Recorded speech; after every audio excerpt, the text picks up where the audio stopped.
நாள் ஒரு ஃபோன் வந்தது, உங்களுக்கு விருது கிடச்சிருக்கு அப்படின்னாங்க. கவன் படத்துக்கு சிறந்த வில்லன். மலேசியாவில் என்ன நினைக்கிறேன், ஒரு தமிழ்நாட்டிலேருந்து அந்த ஃபோன் வந்திருந்ததா என்னவா எடுத்துப்போன்னு தெரில. நான் நார்வேலேருந்து பேசுகிறேன் அப்படின்னு சொன்னோம். நார்வேன்னொன்னே வேகமாக நெட்டில் போய் சர்ச் பண்ணி பார்த்தா பெரிய ஒரு விருது.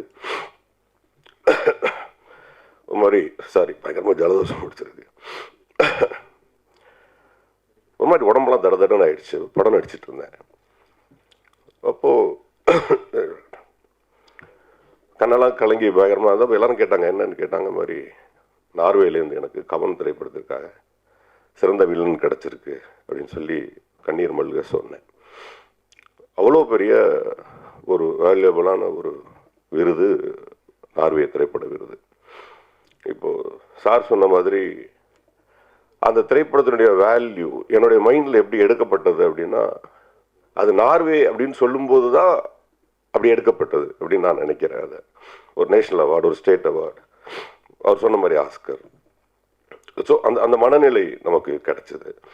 அதனால் 15th இந்த அவார்டு நீங்கள் எப்படி இன்வைட் பண்ண முடியும்னு தெரில. ஆனால் 16th, 17th, 18th எல்லாம் இப்போது நம்ம போர்த்தொழில் டைரக்டர், அயோத்தி டைரக்டர்லாம் நீங்கள் அங்கேயே கூட்டிகிட்டு போனீங்கன்னா இந்த விழா இன்னும் பெருசாகும் தான் என்னுடைய மனநிலை. நீங்கள் அதுக்கு தான் இன்னும் பாடுபடணும்னு நான் நினைக்கிறேன்.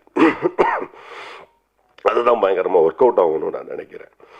ஏன்னா அந்த அவார்டை என்னால் போய் வாங்க முடியலை. அப்போ அவங்க சொன்னாங்க, நீங்கள் தான் வரணும், உங்கள் செலவில் தான் வரணும்னு சொன்னாங்க. அது கஷ்டம். நம்மளும் ஃபஸ்ட்டு படத்துக்கு பெருசாக சம்பளம் வாங்கலை.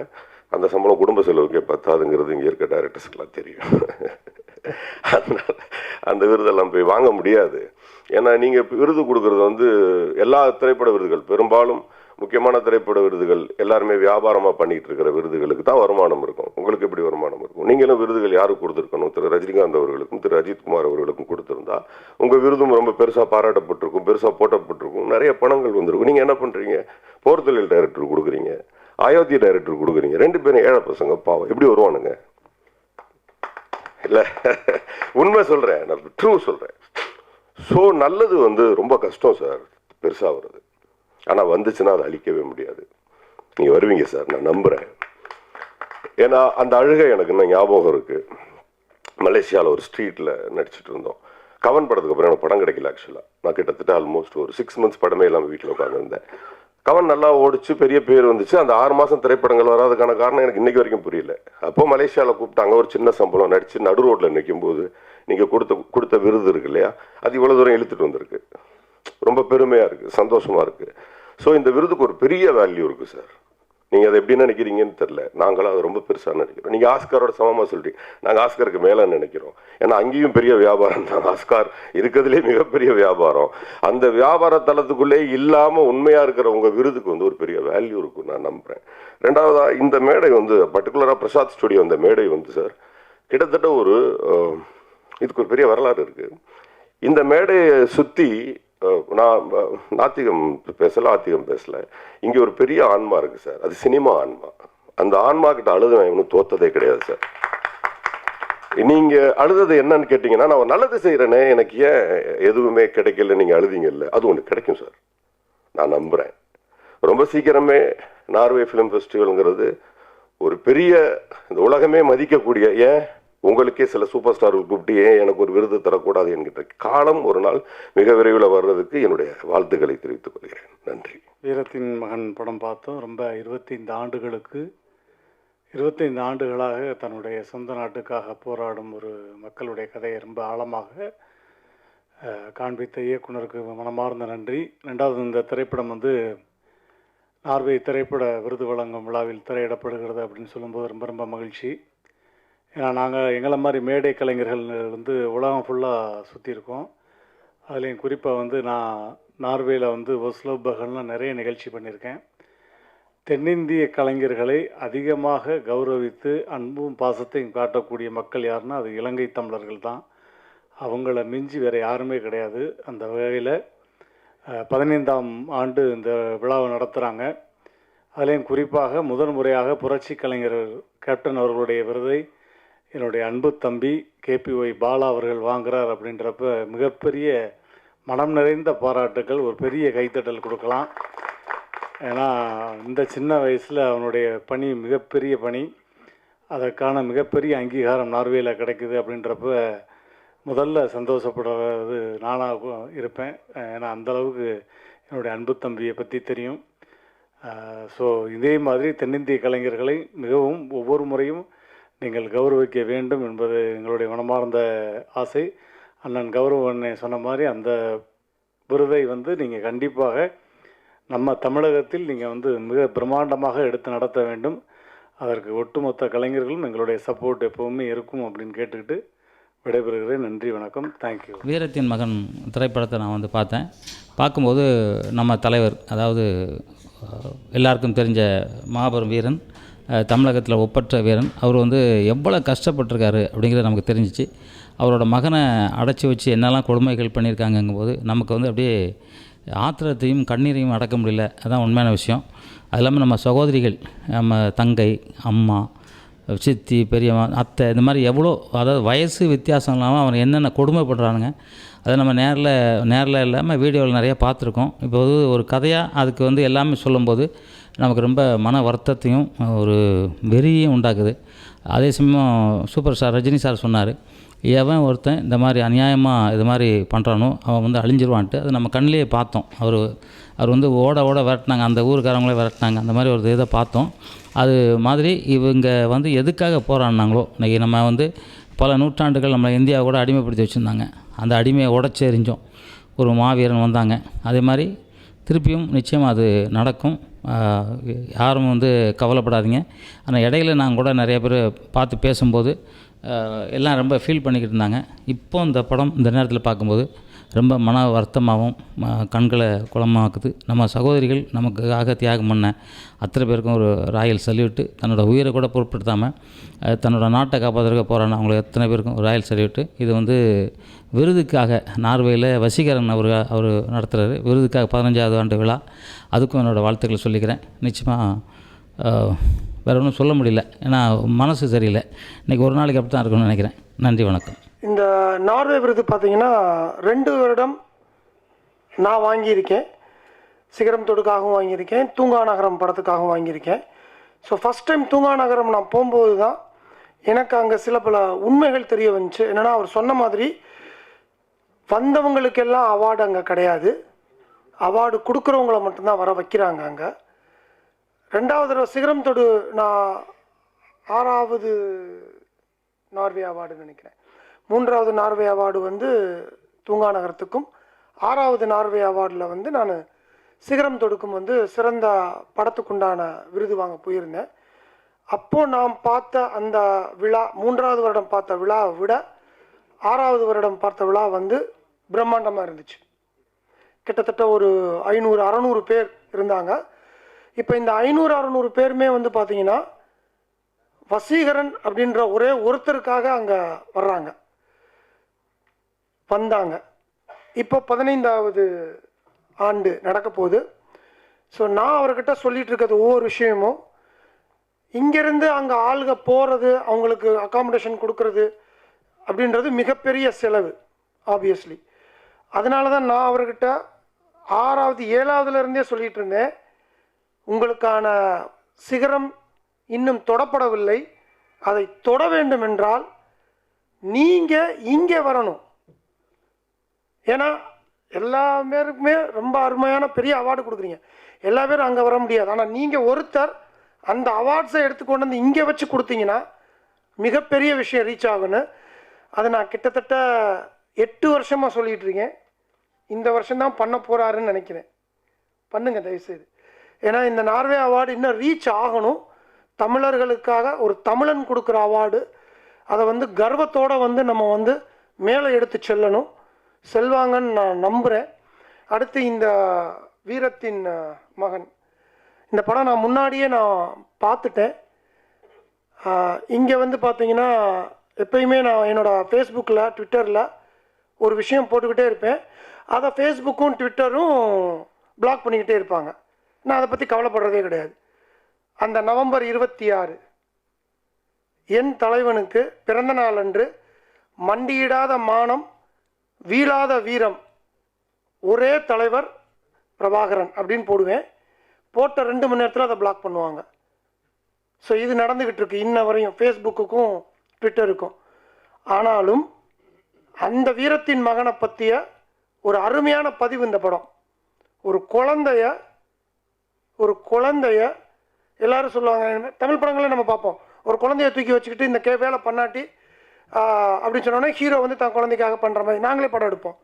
ஆனால் உண்மையிலேயே தன் குழந்தை உயிர் போனால் கூட தன் மக்களுக்காக போக வேண்டும் என்று நினைத்து உழைத்த ஒரே கலைஞன் பிரபாகரன். அவர் மகனை பற்றிய ஒரு ஆய்வு இருக்கணும் அப்படின்னு நான் மனசுக்குள்ளே வச்சுருந்தேன். நான் ஒரு சின்ன கதையில் வந்து அதை வச்சுருந்தேன். ஆக்சுவலாக என்னோட 3வது படைப்பா 4வது படைப்பா அதில் ஒரு விஷயம் வச்சுருந்தேன்.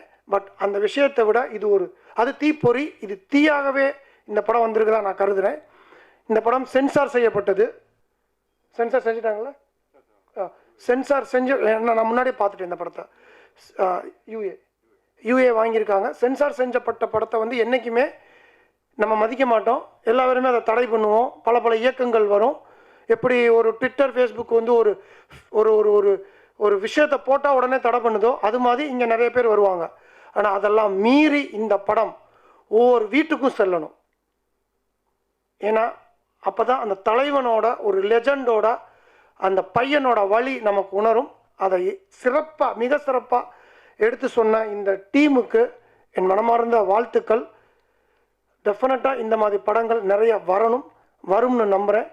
தயவுசெய்து 15வது நார்வே அவார்டு அங்கே முடிச்சுட்டு அந்த அவார்டை கொண்டு வந்து இங்கே வச்சு தயவு செய்யுங்க. அப்போ தான் இந்த அவார்டு மக்களுக்கு ரீச் ஆகும். I wish the Norway 15th festival வந்து ஒரு பெரிய சக்ஸஸ் ஆகணும். ஐ விஷ் வீரத்தின் மகன் team lot and with God's grace. நான் இப்போ தான் அயோத்தி, காசி எல்லாம் போயிட்டு வந்திருக்கேன். ஸோ அதோட அருளும் இந்த படத்துக்கும் இந்த நார்வே 15வது விழாவுக்கும் முழு கடவுள் அனுகிரகத்தோட இந்த விழாவும் இந்த படமும் மிகப்பெரிய வெற்றி அடையணும்னு நான் எல்லாம் இறைவனை வேண்டிக்கிறேன். நன்றி, வணக்கம். நோர்வே தமிழ் திரைப்பட விழா 2010ஆம் ஆண்டு ஆரம்பிக்கப்பட்டது. ஆரம்பித்து அன்னளவாக 15 இடங்களை நாங்கள் எட்டி பிடித்திருக்கின்றோம். இது தமிழர்களுக்காகவே உலகத்தில் நடைபெறுகின்ற, அதாவது தமிழ்நாட்டுக்கு வெளியில் நடைபெறுகின்ற ஒரு முக்கியமான விழாவாக பல நாடுகளால், பல நாட்டின் அரசுகளால் அங்கீகரிக்கப்பட்ட, விசேடமாக நோர்வேஜிய அரசினால் அங்கீகரிக்கப்பட்ட ஒரு விருது விழா. அது மட்டுமல்லாமல் இந்த விருது விழாவிலே நாங்கள் தமிழ்நாட்டிலிருந்து வெளியாகின்ற 250 அல்லது 300க்கு மேற்பட்ட திரைப்படங்களில் ஒவ்வொரு வருடமும் சிறந்த திரைப்படங்களாக 20 திரைப்படங்களை தெரிவு செய்து அவற்றுக்காக 25 பிரிவுகளில் தொடர்ச்சியாக கடந்த 14 ஆண்டுகளாக விருதுகளை வழங்கி வருகின்றோம். உலகத்தில் வாழ்கின்ற அனைத்து தமிழர்களுக்காகவும் அவர்களுடைய வாழ்வியலை, கலை கலாச்சார வாழ்வியல் பண்பாடுகளை, வழிகளை, வரலாற்றை பதிவு செய்கின்ற சிறந்த கலைஞர்களை தொடர்ச்சியாக நாங்கள் மதிப்பளித்து பாராட்டி உலகத் தமிழர்களின் சிறந்த விருதாக தமிழர் விருதினை வழங்கி வருகின்றோம். எங்கள் தாயகத்திலே 2009ஆம் ஆண்டு எங்களுடைய போர் மௌனிக்கப்பட்டதன் பின்பு அடுத்த ஆண்டே ஆரம்பிக்கப்பட்ட விழா இந்த நோர்வே தமிழ் திரைப்பட விழா. இன்று நோர்வே தமிழ் திரைப்பட விழா நோர்வே சர்வதேச திரைப்பட விழாவாக மாற்றமடைந்து நிற்கின்றது. கடந்த 2016ஆம் ஆண்டில் இருந்து தமிழ் பேசும் திரைப்படங்களுக்கு மட்டுமல்லாமல் சர்வதேச மொழி பேசுகின்ற திரைப்படங்களுக்கும் நோர்வேயில் தமிழர் விருதினை நாங்கள் வழங்கி வருகின்றோம் என்பது உலகத்தில் வாழ்கின்ற அனைத்து தமிழருக்குமே பெருமைக்குரிய விடயமாக நாங்கள் பார்க்கின்றோம்.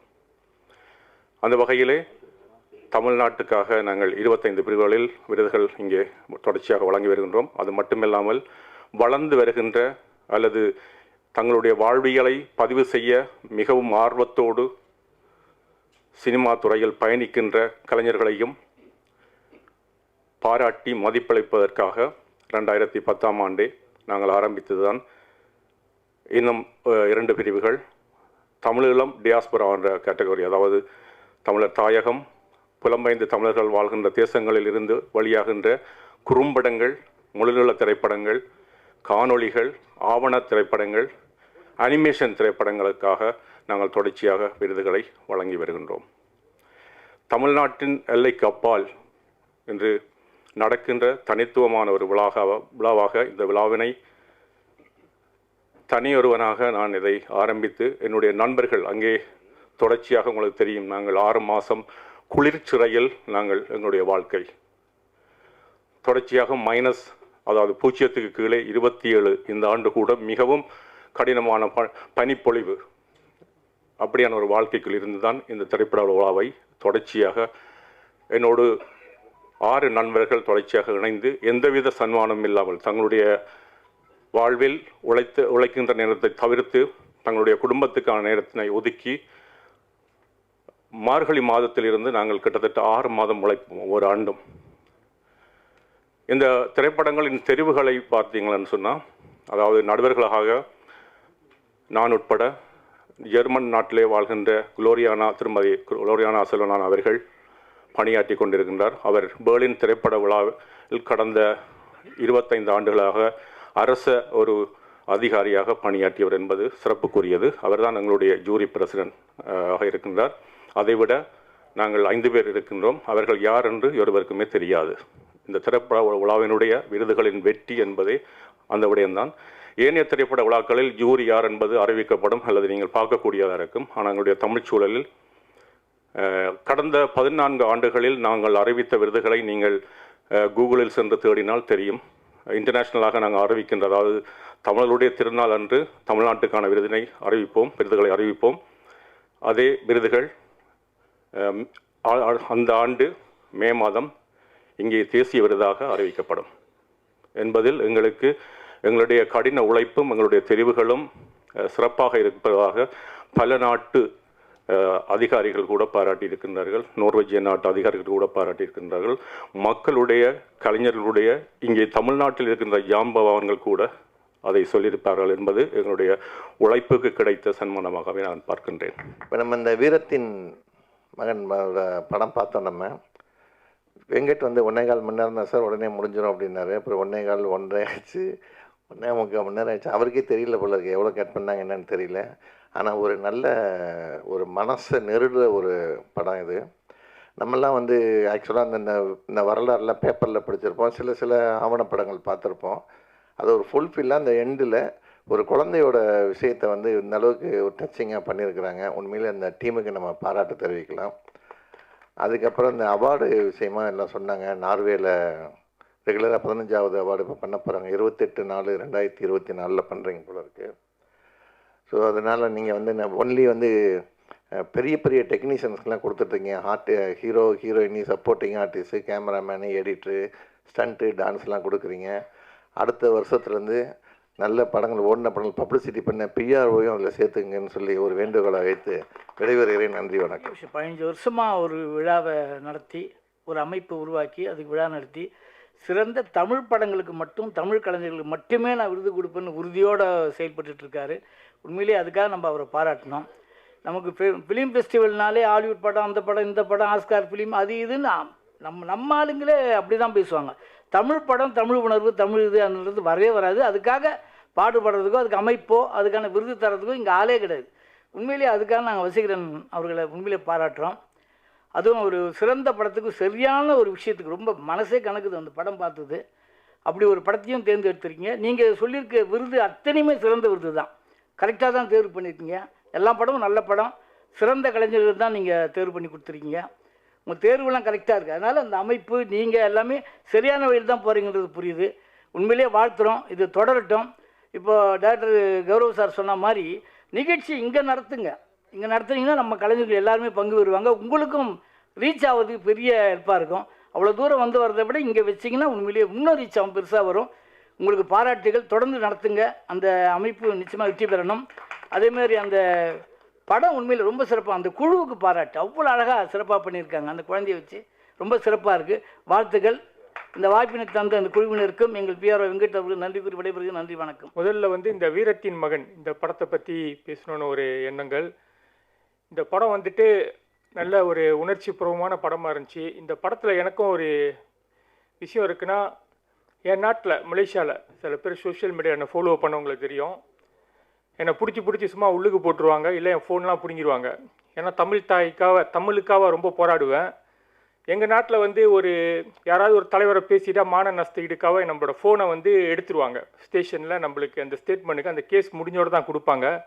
அந்த மாதிரி இந்த ஒரு வருஷத்தில் 19 ஃபோனை பறி கொடுத்துருக்கேன். இந்த சின்ன சும்மா பிடிச்சி பொருளாக இருக்கும். ஸோ அந்த வகையில் வந்துட்டு அதை ஏன் இந்த வீரத்தின் மகன் கதையில் அப்படி சொல்ல வரேன்னா, என்கிட்ட வந்து எல்லாம் கேட்பாங்க, எப்படி இவ்வளோ தைரியமாக போடுறாருன்னு. நான் இதுவரெல்லாம் பதில் சொல்லாமல் இருக்கிறதே இதுவரெல்லாம் எல்லாருக்கும் ஒரு கேள்விக்குறியாக இருக்குது. ஆனால் அந்த பதில் என் மனசில் ஒண்டி தான் இருக்குது. இன்றைக்கி தான் சொல்ல எங்கள் வாய்ப்பு கிடச்சிருக்கு. நான் தலைவர் பக்கத்தில் இருக்கணும்னு ஆசைப்பட்டவன்டா, இதெல்லாம் எனக்கு ஒரு ஜுஜுபி, அதான் என்னோடய பதில். ஆனால் இதுவரெல்லாம் அங்கே மலேசியாவில் சொன்னதில்லை. ஸோ வீரத்தின் மகன் இது வந்து நல்ல ஒரு ஃபீலிங்ஸை நம்மளுக்கு கிரியேட் பண்ணியிருக்கு. இந்த படம் வெற்றி பெற வாய்ப்புகள். மற்றும் அடுத்த சப்ஜெக்ட் இங்கே பேசுகிறது வந்து நம்ம நார்வேயோட விஷயம். அது வந்து அங்கே ரொம்ப சிறப்பாக செஞ்சாங்க. நான் ஒரு வருஷம் போனேன். உபசரிப்போம், அன்பால் நம்மளை கவனிக்கிற விதம் அங்கே சொல்லிக்கே வரத்தில்ல. வசீகரன் சார் அவ்வளோ நல்லா எல்லாரையும் அங்கே வந்தவங்களை அவ்வளோ உபசரித்து அனுப்புவாங்க. ஸோ மறுபடியும் தமிழ்நாட்டில் அதை செய்கிறதுக்கெலாம் இப்போ ஒரு பல முயற்சிகள். இது எல்லாம் நல்லா வெற்றி பெற ஆண்டவனை பிரார்த்திக்கிறேன். நன்றி, வணக்கம். இங்கு இந்த நார்வே நாட்டு பரிசளிப்பு விழா என்பது எங்களுக்கு தெரியாது. இந்த படம் பார்க்கத்தான் நாங்கள் அழைக்கப்பட்டோம். ஆனால் இங்கு வந்த பிறகுதான் தெரிகிறது இது எவ்வளவு பெரிய விழா, அவர் எவ்வளவு சிரமப்பட்டு இந்த விழாவினை எடுத்திருக்கிறார் என்பது எனக்கு இங்கே வந்தபோதுதான் புரிகிறது. இங்கே அவர் கொடுத்த பரிசுகள் எல்லாம் ஒரு அற்புதமான பரிசு. சரியான நபர்களை தேர்ந்தெடுத்து கொடுத்திருக்கிறார்கள். உதாரணமாக எத்தனையோ டிவிகளிலே எத்தனையோ பத்திரிகைகளிலே பரிசுகள் வழங்குவார்கள். யாருக்கு வழங்குவார்கள்? ரேட்டிங் ஏறுவதற்காக பெரிய பெரிய நடிகர்களுக்கெல்லாம் கொடுத்து விடுவார்கள். சிறந்த நடிகர், சிறந்த படம், அது இது என்று கொடுத்து விடுவார்கள். நான் விநியோக சங்க தலைவனாக இருக்கும் பொழுது எனக்கு ஒன்று மட்டும் தெரியும். இந்த அயோத்தி திரைப்படம் அந்த வருடத்தினல்ல இதுவரை உள்ள ஒரு அற்புதமான திரைப்படம். ஆனால் அதற்குரிய வசூல் அதை பெற்றதா? இல்லை, அதற்குரிய வசூலை பெறவில்லை. வெற்றி படம் ஆகியிருக்கலாம். ஆனால் அந்த படத்தை சரியான முறையிலே தியேட்டருக்காரர்கள் திரையிடப்படவில்லை. தம்பிகளுக்கெல்லாம் தெரியாது. நானே ஒரு தியேட்டர் கேட்டேன், ஏன்பா அந்த படத்தை வந்து 2 ஷோவில் போட்டு ஒன்றா மாற்றிக்கிட்டுறீங்கன்னு சொல்லி. இங்கே மாற்றி அங்கே போடுறாங்க, அங்கே மாற்றி இங்கே போடுறாங்க. அது பெரும் வெற்றியை பெற்று இருக்க வேண்டும். அதே போல் போர் தொழில், அது பெரிய எதிர்பார்ப்பு இல்லை அந்த படத்திற்கு. ஆனால் இன்று திரையிடப்பட்டு ஓடிக்கொண்டிருக்கின்ற பெரும் நடிகர்கள் நடித்த படத்தை விட அந்த படம் கலெக்ஷன் ஜாஸ்தி. அதனால் அந்த 2 பேருக்கும் நீங்கள் கொடுத்தது மிக சிறந்தது. அதே போல தான் நீங்கள் ஒரு சிறந்த பட தயாரிப்பாளர்னு கொடுத்தீங்களே ஆபாவான, எவ்வளவு சிறந்த பரிசு நீங்கள் அவர் கொடுத்துருக்கிறீங்க. எப்படி தேர்ந்தெடுத்தீங்கன்னு எனக்கே தெரியல. ஏன்னா அவர் இல்லை. எத்தனை பேர்களை தன் தோள்களை தூக்கி நிமிர்த்தி சிகரத்தில் ஏற வைத்தவர், வெற்றி கொடிகளை பறக்க வைத்தவர். ஆனால் அவர் பட்ட கஷ்டம் கொஞ்சம் நஞ்சம் கிடையாது. எங்களுக்கெல்லாம் தெரியும் அவர் எவ்வளோ கஷ்டப்பட்டார்னு. ஆனால் அவரை தேடி பிடிச்சி நீங்கள் அந்த பரிசு கொடுத்துருக்கீங்க. என் நண்பன் ஃபிலிம் இன்ஸ்டியூட் படித்தவர்களை மேடையேற்றியவர், சிகரத்திற்கு கொண்டு சென்றவர். அவரால் எத்தனையோ நடிகர்கள், இயக்குனர்கள் இன்று சிறப்புற வாழ்ந்து கொண்டிருக்கிறார்கள். ஆனால் அவர் சிறப்புற வாழவில்லை. இதுதான் போராளிகளுக்கு கிடைக்கின்ற ஒரு நிலை. போராளிகள் நிலை இப்படித்தான். அதுபோலதான் என் அன்பு தலைவன் பிரபாகருக்கு கிடைத்த நிலை. 1984 என்று நினைக்கிறேன், 84 தான். அப்பொழுதுதான் அங்கே பெரும் புரட்சி வெடித்துக் கொண்டிருக்கிறது. அப்பொழுது தானும் யார் என்ற படத்தை ஆரம்பிக்கின்றோம். அந்த கம்பெனியின் பெயர் கலைப்புலி. இதனால் வைத்தோம். பிரபாகரன் மேலே வைத்திருக்கின்ற பாசத்தினால், அன்பினால் விடுதலை புலி என்பதற்கு பிறகு கலைப்புலி என்று வைத்தோம். இன்றும் அந்த கலைப்புலியை நான் தாங்கிக் கொண்டிருக்கின்றேன். பிரபாகரன் இறந்து விட்டாரா இருக்கிறாரா என்பதை பற்றி எனக்கு கவலையே இல்லை. அவர் எங்கள் நெஞ்சிலே இருக்கிறார். நான் இறக்கும் வரை அவர் என் நெஞ்சிலே இருப்பார். அவர் தான் எனக்கு தலைவர். யார் வந்தாலும் சரி, யார் போனாலும் சரி, ஒன்று மட்டும், நானாகட்டும், அண்ணன் குகநாதனாகட்டும், தமிழுக்கு இடையூறு செய்பவர்களை நாங்கள் என்று மதிப்பதில்லை. என் தாய் தமிழுக்கு யார் இடையூறு செய்யலாம் மதிப்பதில்லை.